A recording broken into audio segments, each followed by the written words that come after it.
This is Aussie Mac Zone. We'll cover everything Apple, including Macs, iPhones, iPads, and more. All this from an Aussie perspective. Sit back, relax, insert yourself into the zone. The Aussie Mac Zone. Hi everybody, welcome to show 312 Aussie Mac Zone. With me tonight, Zarn, how are you? Fantastic, Michael. Hello, everyone. I just covered my face with my hand. And tonight, IT Help to You and microseconds. Now, our Aussie Apple rambling this week start off again. We're just going to say, while they're still working their little hearts out, thanks to the rural and city firefighters around the country. Absolutely. I know you're still working really hard, for example, up the north coast of New South Wales and in South Australia and in Queensland. Yep. So, yeah, thank you. Keep going. Thanks, guys. Now, Apple extends its return policy for Christmas. Apple has updated its returns policy in time for Christmas shopping by greatly extending the time you can initiate to return items purchased on the Apple online store, extending it from the standard 14 days to January 8th, 2020. This year, all orders I apologise. made between November 15 and December 25 can be returned free until January 8th, an offer that is exclusive to Apple and takes away the worry and stress of buying a gift. Just about all items on the online store can be returned and include some of the most popular products this Christmas.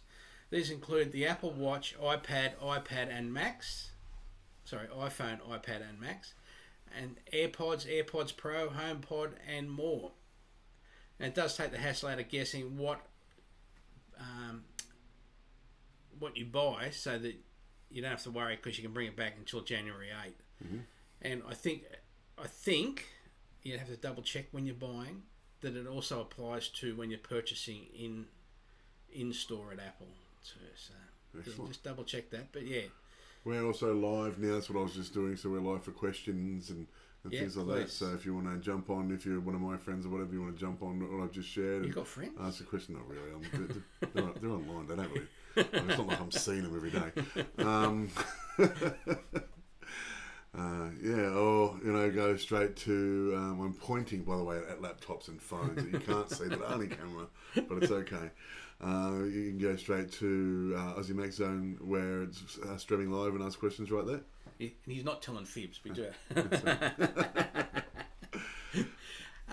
Apple files lawsuit against Softbank-owned firm for bringing repeated nuisance patent suits against them. Apple and Intel have filed an antitrust lawsuit against Fortress Investment Group, a company banked by Softbank, reports Reuters. The lawsuit essentially claims that Fortress is an extreme patent troll who is fielding repeated nonsense cases against the tech giants. It alleges Fortress stockpiled patents for the primary purpose of suing companies in a manner that violates antitrust laws. In the complaint, Apple said it has suffered economic harm in the form of litigation costs and diversion of resources in having to deal with the Fortress lawsuits. Fortress would allege the damages in such lawsuits would number in the billions of dollars. In one case, Apple said it is facing a suit from a Fortress company that fields damages in the range of $1.41 to $2.75 per device sold. Apple says that these numbers are wholly invented and are simply stating the same numbers that Apple calculated in the famous iPhone design lawsuit against Samsung. The apparent precision of the per-unit damages request is a facade. Unilock USA and Unilock Luxembourg simply adopted the amounts that Apple sought from Samsung in litigation for Apple's patents, Apple wrote. Patent trolls are a part of Apple trolls are a part of life. In this particular case, Apple and Intel believe Fortress's behaviour is so out of line that they have enough evidence to make a united legal retort. Good on them. Excellent. Yeah, because it's just stifling. It really is. It's stifling getting stuff done and going forward. Yeah, and they go in and like the same thing. It's like with this is completely different, but with McDonald's. Their European patent for the Big Mac, sort of lapsed. Yeah. And is it Burger King or whatever it is went in and did all that stuff and so that was funny though and that that they compete against each other, so that's quite funny. But this isn't funny. This is serious, and they say that it might lapse for You know, not even a few hours or whatever, Yeah, and they go yeah. in and try to do that sort of stuff. But yeah, get rid of them. Yep. Now, I love this bit. The Commonwealth Bank of Australia, CBA, are now paying some customers to use Apple Pay. As I said, I love this story. As rivals spruik cashback for transit taps, what a difference a year makes. Just 12 months ago, the Commonwealth Bank of Australia was sticking hard to its boycott of Apple Pay alongside peers Westpac and NAB, arguing that Cupertino was expecting way too much in terms of margins and could take a hike. Fast forward to November this year, which marks the start of the silly season when it comes to marketing, and Australia's largest bank is now offering customers $5 to jump on Apple's margin-destroying payments platform to bolster its numbers. Marketing emails sent to CBA customers obtained by IT News revealed the beleaguered banking giant has resorted to baiting the Apple Pay activation hook with cash deposits as institutions openly bid against each other for smaller sized transactions. Want $5 cashback just for trying Apple Pay? The CBA's brazen offer spruiks. Try it with CommBank debit card using your iPhone or Apple Watch, and we'll give you a $5 cashback to spend however you like. Now, the small print is the usual stuff about the cash only being available once per customer, and after all, it would rather tempting to activate, deactivate and reactivate for a fiver a throw. Not that the CBA's customers would ever attempt to do that. And yeah, sorry, there is no direct link to the offer we can find, with links in CBA's email propaganda landing on its generic Apple Pay landing page. Now, the obvious question of why the CBA would bother paying customers money to use Apple Pay when there's already massive uptake tells us there's a good old-fashioned turf war going on for what is known as activations, which is when people start using the service. So, yeah. Well, I know as soon as my bank went with them, which is was in those top three, I jumped on board. I was waiting for it actually, which my bank is not Westpac, nor would I bank with Westpac. I just want to say that out loud and on camera. So yeah. Now, this week we are brought to you by. You can do that one for me, Zarn. Microseconds. Yep. There we go. Again? Nope. That one, yes. So, as I said last week, I've personally known the owner for like 30 years, and total faith in the machines. They come with warranty. I don't think I mentioned that last week, but they do come with at least 3 months warranty, if not more. So I'll just read out what he's got here. I'm not quite sure of Apple's thinking when they introduced the MacBook Pro Touch Bar series in 2016. It was a complete contrast to all the previous models, and to most Apple diehards, a step backwards. A lot of folk would be wondering if the R&D department in Apple was still working. The new units have 4 USB-Cs that replace the SD card, the HDMI port, and 2 Thunderbolt ports, and 2 USB 3 ports. And to top it off, there's no headphone jack. Microseconds has acquired some rather nice MacBook Pro 15-inch Retinas mid-2015, which is what, like the guys at Accidental Tech Podcast, ATP, for example, think is the best laptop Apple ever made. These are the bee's knees as far as functionality goes, and to the nice feel of the trackpad and keyboard, the revolutionary Iris Pro graphics chip, and the spec'd out memory and hard drive, they are a great alternative to the new models. Instead of spending over $4,000 on the new MacBook Pros, these models are lucratively priced. The 2.2 units with 16 gig of memory and 500 gig SSDs come in at $1,650, while the faster 2.5 models with similar memory and hard drive are a steal at $1,800. Excellent. And they are. And they're nice units, and I would recommend them to anybody. Excellent. So I'd be going for that, yeah. So, Zarn, we've got a little bit of gaming and entertainment news, and so. All right, so over the weekend I tried to play Discoloured. The reason I What? Sorry, what was the name of it? Discoloured. Discoloured. Mm. So what it is, what you're doing is you're going into a town where this little cafe has lost all colour. And they don't know why. So this cafe's black and white. You go in, everything in there's black and white. Okay, yeah. And you've got to try to figure out the puzzles to bring the colour back. Which is fantastic. Sounds so cool. I was really interested. I'm like, well, this is definitely up my alley. Like, figuring out the puzzles, bring the colour back. Excellent.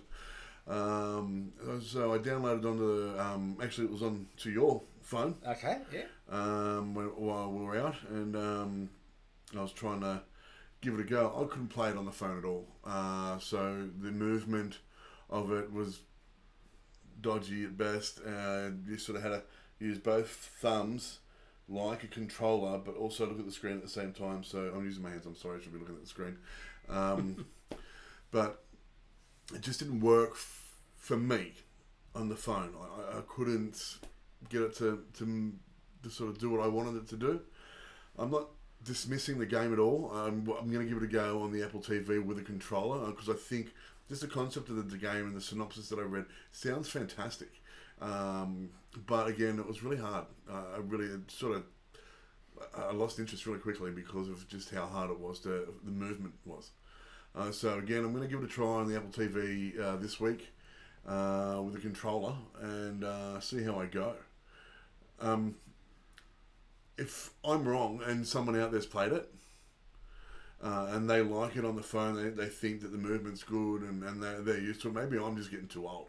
Who knows? But I'm usually pretty good with these phone games and that sort of thing. So I don't know. Maybe I'm right. Maybe I'm wrong. But if you've played it and you're watching, please let us know because I'm interested in any feedback at all. So let me know. And next week when we're on, I'll let you know how I go playing it with a controller. Also, what else have we got? We've got 20% and 15% off iTunes cards. So you can get 20% off iTunes gift cards. Excludes obviously the $20 cards at Coles. Apple is running a promotion where they'll give you an extra 15% credit when you add funds to the Apple ID iTunes account. You can be used for install subscriptions, iCloud, storage costs, Apple Music, Apple Arcade, etc. This can also be stacked with the Amex statement credit.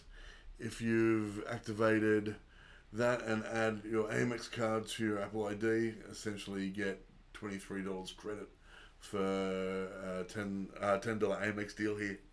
So all the links to that sort of stuff will be on our website. Yep. And there's also 75% off Sid Meier's Civilization 6 base game. So that comes in at $7.99 at iTunes Store as well. So again, that's all on our website, so check it out. And last but not least, okay, so Disney Plus in Australia is awesome. I don't know if you are a Disney fan or a Pixar fan or a Marvel fan, Star Wars fan, National Geographic fan. If you're not, then I don't know. Boo.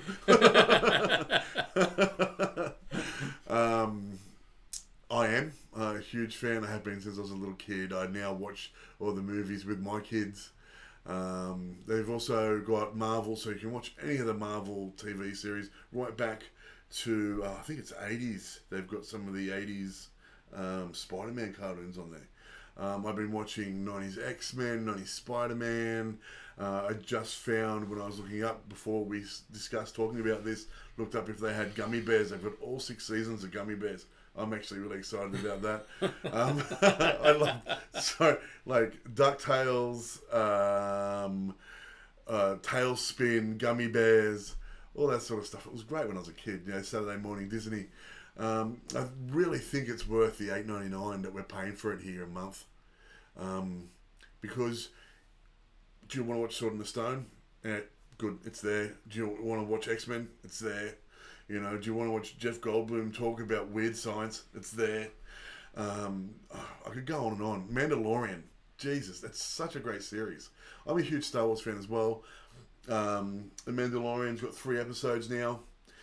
I've watched each episode as it's come out, and it's a great series. I think it's what Star Wars needed. I love all the movies, don't get me wrong, and some people say, oh, I don't like this movie, I don't like that movie. I'm across the board, I like them all.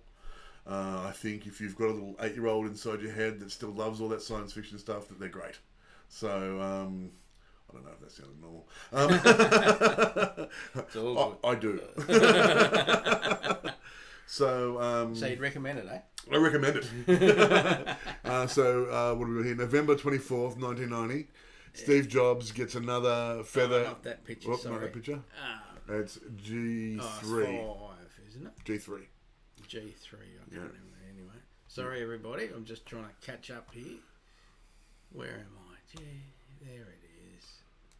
Yep. There it is. Yep. Yeah. So, November 24, 1999, Steve Jobs gets another feather in his cap with Toy Story 2, the sequel to the 1995 Pixar hit. Debuts in theatres, it goes on to become the first animated sequel in history to gross more than the original. While more a piece of Steve Jobs' history than Apple history, the release of Toy Story 2 caps a spectacular year for Apple's CEO. The Toy Stories are back in town. Originally planned as a direct-to-video movie, Toy Story 2 turned out to be a massive hit for Pixar and by extension for Jobs. The Apple co-founder was engaged as he ever would be with the animation studio at this stage. I don't know if you've got a favourite Toy Story movie. I like the original, great. 2's pretty good. It's unbelievable. I can't even get around my head that that's like 20 years ago. I know.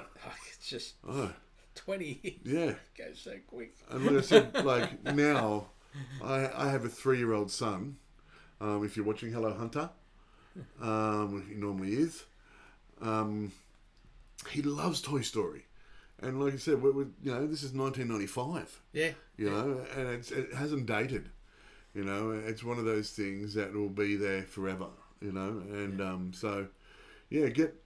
check it out. At least look, they're giving a free week away. You sign up, you get a free week. If you don't like it, get rid of it. Yeah. And then message us and tell me why you don't like it. Then I'll convince you that you do. But there's also, I'm sure Apple TV have got it as well. I'm sure you can get it. Yeah. On Apple TV as well. Yeah. Hello to Karen. She's just joined. So good. Hey, Karen. Thanks for joining. Now we've got a hidden iOS feature. Ooh. Can help you protect your hearing. What? Now, that's right. You're probably well aware that watchOS 6 added a noise app to the Apple Watch Series 4 and 5 models to help you monitor noise around to see if you're exposed to dangerous sound levels or even if you're simply talking too loud. However, iOS 13 has another feature tucked away to help you address a much more common source of hearing damage, your headphones. In addition to collecting noise data from your watch, a new hearing section inside Apple's the iPhone's Health app also monitors your headphone audio levels, letting you know if you're listening to music at unsafe volumes, which we always did. Always. Don't tell me how to live my life, Apple. This feature is available for any set of headphones. However, you'll get the most accurate readings if you're using Apple's AirPods or Beats wireless headphones, thanks to the W1H1 chips used in the devices. Apple's own chips include the ability to monitor and record the specific decibel levels coming out of the drivers themselves. While for other headphones, Apple is forced to simply estimate the loudness based on the iPhone's volume level is set to. And they've got so much data on each song. Yeah. They know that sort of what the peaks are for that, and then if you've got that set at 60% and you're peaking at 94%, it's bad for you. Yeah. So how to find your listening levels. If you're using AirPods or Beats, you don't need to do anything special to set the feature up. As long as you're running iOS 13, your Health app is automatically recording this data, and you can find it by going to the Health app and looking for Hearing in the Browse tab. Easy. Apple automatically shows the results of your listening levels by categorising them as either okay or loud. Based Might it always be loud. yeah, broken. Yeah. Based not only simply on the volume level, but sustained listening levels, in accordance with guidelines set by the World Health Organization. Who? That's exactly right. Mm-hmm. For example, as Apple explains in the Health app, sound level as low as 74 dB can be considered loud if you're exposed to them for long enough duration. Enabling audio monitoring for other headphones, while this feature is enabled by default on Apple's EarPods and AirPods and Beats, if you're using third-party headphones, you'll need to take an extra step to switch it on. You just go to the Settings app, scroll down and tap Privacy, tap Health, and at the top tap Headphone Audio Levels, switch on, include other headphones. Very, very, very simple. And I know we're joking about it and things, but like I'm over 60 and I get into trouble for not hearing my wife talk now. Now, yeah, I've had loud headphones in my head. And he's got perfect hearing. That's right. I get in trouble for ignoring it, not for. But yeah, and like I used to work with car racing, so I'd be, I've been known to stand on cars while they've been on the dyno. They don't have mufflers or things like they do now too. So yeah. Yeah, we've all done silly stuff like that. But yes, all part of the fun. But we're also brought to you by IT Help to You this week. Now, the idea is keeping it IT simple, keeping it simple. So yeah, just if you want anything, send emails, ask questions. Michael at AussieMaxZone.com or Michael at ithelptoyou.com.au or AussieMaxZone.com.au I should say, and Michael at ithelptoyou.com.au.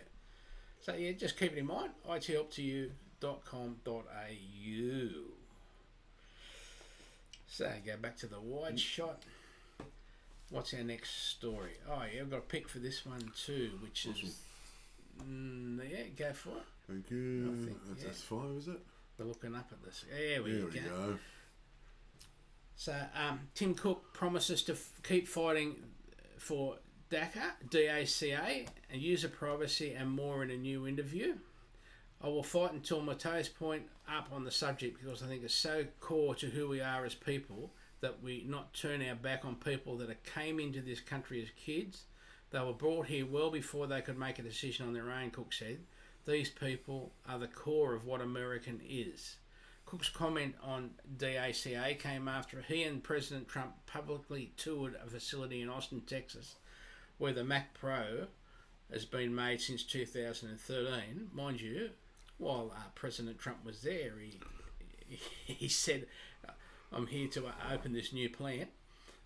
That was open in 2013. Yeah, but he's down as being opening it now. Of course he is. Elsewhere in the interview, Cook doubled down on Apple's commitment to user privacy. Yet again, he explained that Apple is not in the business of selling people's data and that its approach to privacy is very different than other companies. We don't want to know all the details about your life. We're not trying to vacuum up all the data and form it into a profile, Cook said. We want your information held on your device. It's between you and your phone, not you and Apple. And it's so very different kind of approach that some companies take. Oh, wait, sorry. Cook went on to say that he currently thinks there is too big a focus on antitrust and breaking up big tech among lawmakers. Instead, some of that attention should be shifted towards privacy. The Apple CEO said that it is past time for there to be rigorous regulation to protect user privacy in the United States. I think there's too much focus on fines and breakups and not enough on the data that companies hold that users do not make any informed decision to give, he said. So you can watch the interview or you can read the interview on a link in our show notes. Yeah. G'day, Tim. Tim's here too. How you doing? Now, Apple has redesigned its Everyone Can Code curriculum, and it's also announced thousands of today at Apple coding sessions, which I'm going to try and go to some. I'd like to come with you. Apple has announced a redesign for its Everyone Can Code curriculum, which it now says contains even more resources for students and teachers, as well as updated materials. In the press release, Apple said Apple today unveiled completely redesigned Everyone Can Code curriculum to help introduce more elementary and middle school students to the world of coding. Now available, the new curriculum includes even more resources for teacher, a brand new guide for students, and updated Swift Coding Club materials. Today, millions of students and more than 5,000 schools worldwide already use Everyone Can Code curriculum to bring their ideas to life and develop important skills including creativity, collaboration and problem solving. Now, just before I read on, it's not only about the actual coding and doing the nice, here's the word and here's the the JavaScript code or whatever. It's all part of some of the people are really good at doing the user interface, so they know what things look good together and what colours go together, and you don't have to be just the tech nerd. There's also the arty people. Yeah, well, that's right. Well, that's where you're saying that. Like, that's what Apple's are renowned for. The arty types. I don't know an artist that does use digital media that doesn't use a Mac. Yeah. So it's all combined musicians, together. as well. Musicians, artists, alike. Yeah. So there's a whole lot. If you're designing a game. Yeah. Yes, you've got the code. Yeah. But you've also got the people doing the drawings for the shop for what was it called? The game you did on the weekend. Yes. Yeah. Discoloured. Apple also officially confirmed reports that we'll be holding thousands of coding sessions as part of Today at Apple initiative from the 1st to the 15th of December. The new Everyone Can Code curriculum features new puzzles that serve as a guide to Swift playgrounds. There's also a companion teacher guide to support teachers. Apple has also added more inclusive features including optimization for voiceover and closed caption videos, audio descriptions and videos in American Sign Language. A tremendous improvement. That's pretty cool. Yeah, it's awesome. Yeah. Apple says the curriculum is designed to help students express what they learn about coding through drawing, music, video, and photos to help unleash kids' creativity throughout their school day. Excellent. Now, as mentioned, Apple will also hold a series of Today at Apple sessions the first half of December, including Coding Lab for Kids that features characters of Helpsters, Apple's TV original series show from the makers of Sesame Street. Excellent. How cool would that be? That'd be so cool. I know. Yeah. So there we go. Don't forget our show promotion, the links each week. AussieMacZone.com.au/ANZ312 would be this week's. Yep. You'll get to see the last 6 weeks' show notes. You can email Zarn or Michael at AussieMacZone.com.au. Search for us Spotify, search for us on Google, because Google do podcasts now. Yeah. Apple News is Aussie Mac Zone. Yeah. Apple Podcast. Yeah. Now, thanks to our sponsors being Microseconds and IT Help to You. Yep.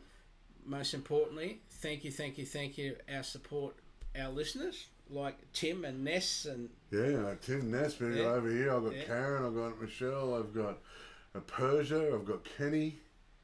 Yeah. Cool. Everyone, hi. Thank you, everybody. Thank you. Yeah. Is that me? Yep, that's you. That's me. Awesome. Over to the big sign off. The big sign off. And remember, guys, an apple a day keeps the androids away. Thanks, guys. See you later.